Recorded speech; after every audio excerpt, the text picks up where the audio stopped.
The Oakland A's are at it again, this time trading third baseman Matt Chapman to the Toronto Blue Jays for a package of 4 prospects, which people seem to be pretty split on how good the return actually was. And also, Major League Baseball is testing rule changes all across the minor leagues. Let's talk about it.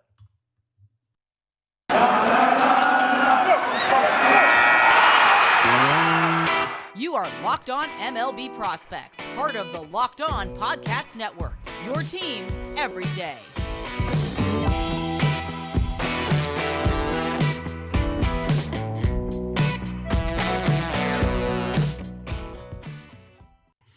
Yes, welcome on into Locked On MLB Prospects, your home for all things minor league baseball. I'm your host, Lindsey Crosby, baseball writer for Sports Illustrated. Thank you for making us your first listen every single day.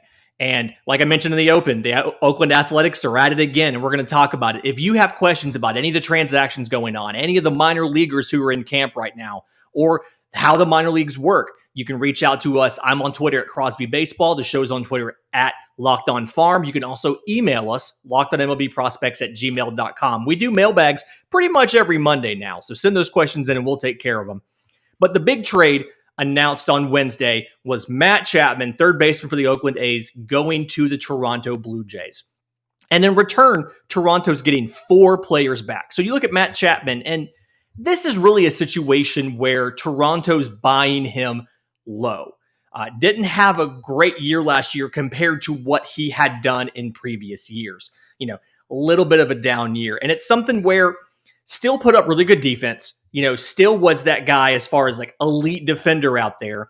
Strikes out a lot. And last year looked a little bit different than you initially would want from him from a strikeout offensive perspective. But still, he's got 30 homer power. He has the batter's eye, the patience, the knowledge of the strike zone to draw 70 walks or so. He's done that in the last 2 years. And so there's some questions about how that skill set's going to age. But if nothing else, Toronto got themselves much better defensively in the infield, because right now that infield as a whole is below average defensively. And then Chapman has the skills to be a 3 to 5 WAR player under team control for the next 2 years or so that Toronto can make a deep postseason run. And the guys they got back, it's a package of 4 players and two top 10 guys, a third guy in the top 30, and a fourth guy kind of unranked. And there's been some questions about how good this package really was. So a lot of people are talking about the highlight of the package being shortstop Kevin Smith, 25-year-old. He's the number 7 prospect in the system. And he's one of those guys, kind of feels like he needed a change of scenery. So full season 2018 looked really good. Had a bad 2019, lost 2020.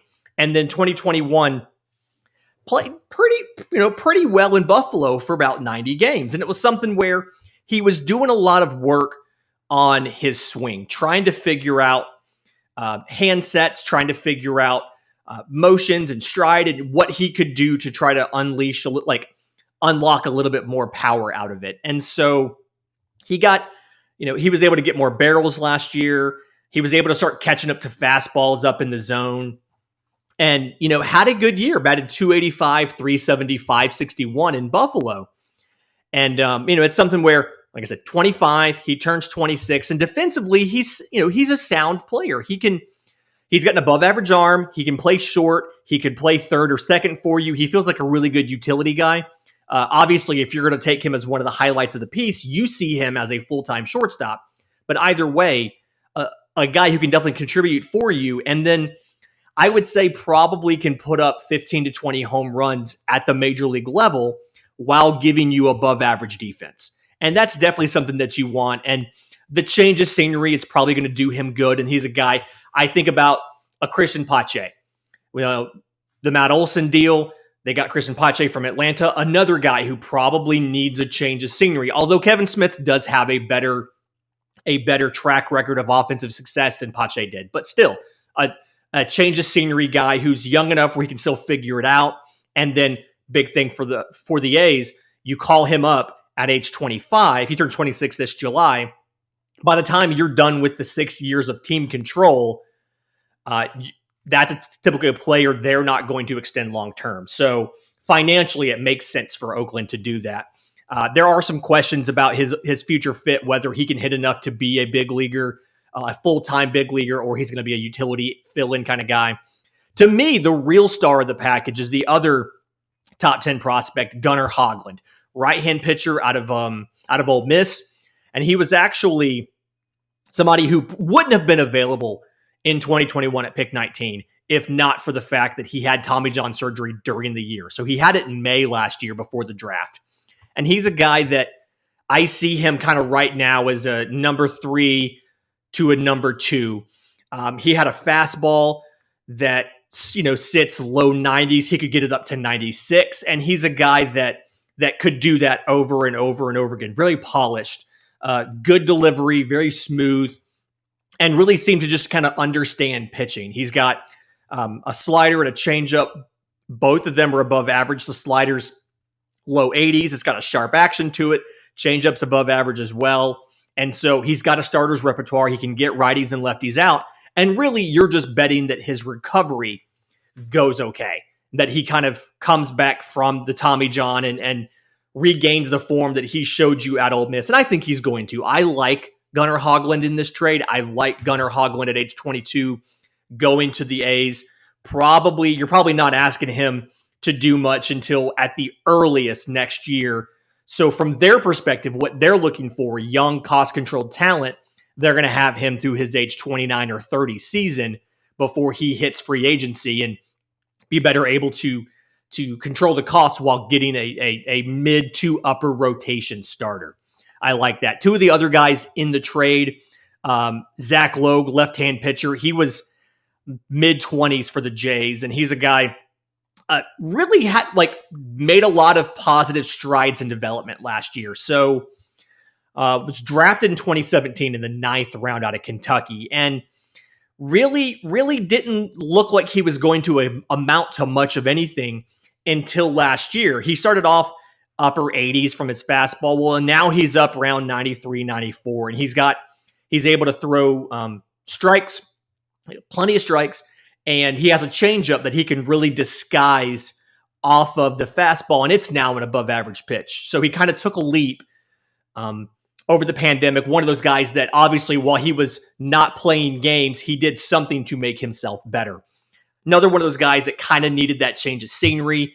He's got an average to fringe cutter, average to fringe slider, but he's got 2 good pitches. I think that he's going to be able to debut sometime rather soon, and he has a chance to stick around as a back-end guy. He's going to eat innings for you. He's going to put up an ERA of 4 and change, which from a number 5, that's what you want. You want a guy who can go out there, throw 150 innings, 170 innings, and not have an ERA over 5. So I think that's fine.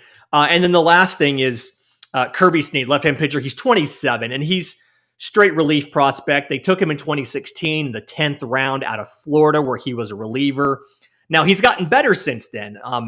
Fastball sits mid to just over mid 90s. It's a slider that's high spin, kind of down in the low 80s. Not a lot of people can put their bats on it, missed bats. And so I think he's going to be a guy, he had a 1.58 ERA in 40 innings in AAA. And so he's going to be a guy that can step into the Oakland bullpen, probably middle relief. I think you're going to want to get him a little more experience before you throw him into the back half of the bullpen, but at the very least, middle relief.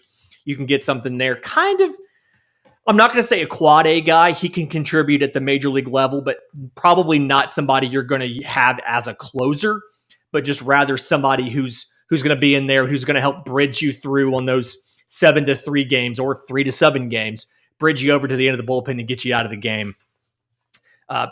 Ultimately, something where 2 years of team control of Matt Chapman for these guys. I really like Gunnar Hoglund. I'm not sure on Kevin Smith, and that's just something where I want to see more of what his swing looks like after he made those changes.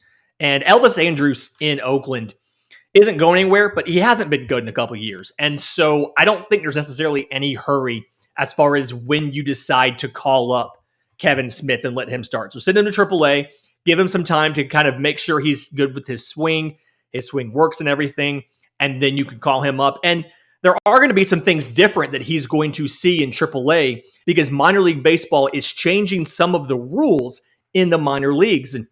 But first, today's episode is brought to you by our friends with Mission Possible. If you're ready to discover your purpose and leave an impact wherever you go, Mission Possible, written and read by New York Times bestselling author and athlete and former baseball player Tim Tebow, encourages you to find your inspiration, pursue your purpose, and create a life for yourself that counts. Ignite a new spark in your life through this new inspirational listen. Mission Possible by Tim Tebow is available everywhere audiobooks are sold. So, change is coming to the minor leagues, and a lot of these we saw a little bit of it in 2021, and they're taking some of those and they're expanding those from the Atlantic League into affiliated ball, and then from just low A to some entirely different leagues all the way up. And speaking of that, minor league baseball has actually officially changed some of the names. Last year, when they realigned a bunch of affiliates and got rid of a bunch of affiliates and things like that, they changed all the names to like AAA East, AAA West, AA South, all that kind of stuff. And they announced on Wednesday that they are restoring the old names. The realignment's still going to be there, but they're restoring the old names. So AAA East is now the International League, like it used to be. AAA West is the Pacific Coast. AA Central is the Texas League. AA South is the Southern League. AA East is the Eastern League. High A Central is the Midwest League. Going all the way back. The names that they've had for a long time, and I love that they're bringing these back. They have most of the logos back. They're bringing everything back to the way it was. Kind of brings back an older time in baseball, and I'm going to do my best to get the original names and not the AA South or AAA East. But I spent a year trying to drill those old names out of my head and learning the new ones. I can't just flip that switch. We'll see what happens. But some of the rule changes. So one of the things here is the pitch clock. The pitch clock is now going to be at all levels of affiliated minor league baseball. And there's a couple, it's going to work differently in some different things. So AAA, AA, it'll be, if there's no runners on base, 15-second pitch clock. If there are runners on base, 20 seconds. And that is, if I have this correct, and if I don't, please reach out to me. I believe that is, batters have to be ready to hit. Pitchers have to be able to deliver the pitch within the amount of time. And so this is something where when they tried this in the fall league in Arizona and in low A West, it cut down the time of the games by more than 20 minutes. And that's something that baseball's seen the pace of play creep up over quite a bit over the last few years, the last decade or so. And so bringing those games back down in time is something that they want to do for television reasons, for the fans, and all of that. So that's something that they're doing. And then in low A, they're also implementing a pickoff limit. So you can only step off or throw over 3 times in an at-bat. And on that third time, if you don't get the runner out, the runner automatically advances to the next base. So that's something where if you think about what that means, you get 2 pickoffs. Okay, you get 2 free throwovers, 2 free pickoffs, whatever. After the second one, you can only throw over if you're going to get the guy. Because if you're not going to get him, he gets second base anyway, like you would have if he stole. So that's something where now, from a prospect standpoint, you have to look at stolen base numbers a little bit differently when it comes to low A, because it's theoretically going to be easier to steal. And that's something they want to create more offense. They want to create more excitement, more offense. But you're going to definitely see that. Speaking of creating, more steals and things like that, larger bases. So the sizes of first, second, and third are going to increase from 15 square inches to 18 square inches. And that's all the levels of baseball. And there's 2 reasons for this. And the first one they say is to promote offense. And it's to promote, looking at the press release, it's to promote stolen base attempts and infield hits. And I don't necessarily think that you're going to see a ton more stolen bases because you have an extra 6 inches between the bags, because 3 on first, 3 on second. I don't think you're going to see a ton more of more stolen bases, but I do buy the second reason they gave, which is player safety, and it's something obviously you have more bag for a runner to land on, for a fielder to tag. So like the neighborhood play, things like that, there's more space, should be safer. I don't necessarily see an issue with increasing the size of the base a little bit. And it's actually 3 inches because it's 1.5 inches on each. Anyway, so that's something new. They're going to do some works to ban the shift. So here's what they're going to do. So AA, high A, and low A in 2022, the defensive team must have a minimum of 4 players on the infield. So on the clay, can't be in the grass. You can't put the third baseman or the second baseman in shallow right field anymore. And then you have to have 2 infielders completely on each side of second base when the ball is released by the pitcher. So if you want your shortstop to cheat over and play behind second, he has to stay on his side of the bag until the ball is released. And when the ball is released, he can move over while the ball is in the air. So he's in motion that direction when the ball is hit. But the idea here is, going back to their quote, they want to, and I'm not making this up, their quote is they want to, quote, allow infielders to better showcase their athleticism and to restore a more traditional set of aesthetics and outcomes on batted balls. I wish I was making that up. That is their justification for doing this. And then the last one is going to be automated balls and strikes. And this is really interesting to me. So select games in AAA, and it's games specifically that are in Charlotte. And then low A Southeast, they're going to use automated balls and strikes to call the balls and strikes. And then, so we saw last year they had to change the strike zone to better reflect what a real umpire would call. So it got a little bit wider, it got a little bit shorter, and they had to adjust that. And then something else that they're going to do, going back, they model that zone, apparently in the press release, they're modeling that zone based off of the demonstrated zone called by, quote, high-level umpires. So their internal grading, pitchers, umpires that grade well in calling balls and strikes, they have recreated those umpire zones, and that's what they're using for the strike zone for the automated balls and strikes. And then low A Southeast, they're doing a challenge system. And so what this will be, the umpire, not the machine, will call balls and strikes. And the pitcher, the catcher, and the batter all have the ability to appeal the umpire's call. And if you appeal it, it goes to the ABS system. Now, you get 3 appeals per game. And when they say successful appeals will be retained, they mean if you get it right, if he called it a ball, you thought it was a strike, you challenged it, and you were correct, that does not count as one of your 3. So in essence, you get to be wrong 3 times. So you can be in the game. It can be a 3-2 count. The batter can watch strike 3. If he thinks it was outside, he can appeal to the umpire. And if it was in fact outside, he would go to first and his team would retain the challenge. If he was wrong, he's still out. And now you go from 3 challenges to 2. So I'm really interested to see what's going to happen here, what this is going to look like. And it's something where you just kind of have to see it in action. There's a lot of, I feel like there's a lot of unintended consequences to some of these things.